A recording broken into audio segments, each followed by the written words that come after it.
Hello, and welcome back to the Women's War week by week.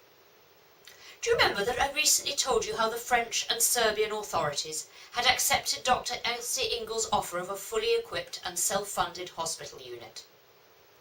Of course, voluntary hospitals need funds and they need personnel, but they also need hospital premises.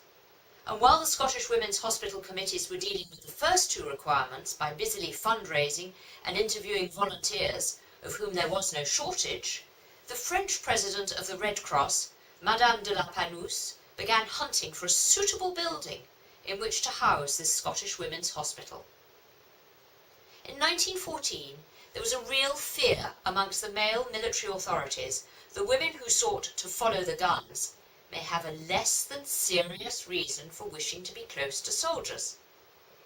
Madame de la Panouse decided to scotch this idea at birth. She stressed that she was looking for premises for dames très sérieuses, very serious ladies.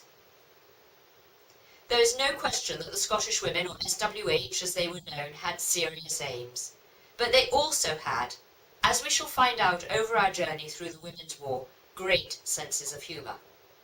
They would need these, as well as grit and determination, for on the 27th of November 1914, a decision that would prove life-changing, not only for Dr. Ingalls, but also for hundreds of women and thousands of French poilus were taken. A Scottish women's hospital would be established in the Abbey de Royaumont, a location that was already important in the annals of the war. Some 30 miles from Paris, on the 4th of September 1914, the German advance had almost reached Royaumont.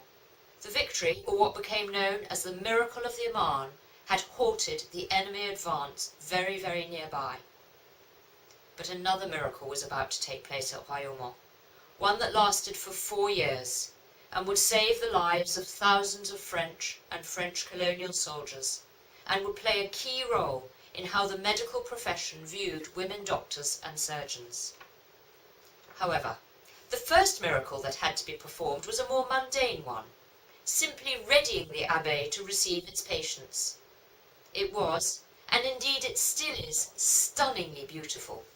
But despite the SWH having been assured that the Abbey was a fine house with ample accommodation, good drainage and water supply, this, like most estate agents' particulars, was somewhat misleading.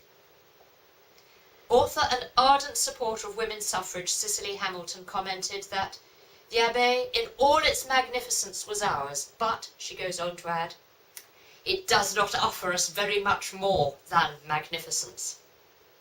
Come back soon to find out what the Abbey was in fact like. But next time, I think we should hear about these very first Scottish women's journey to the front.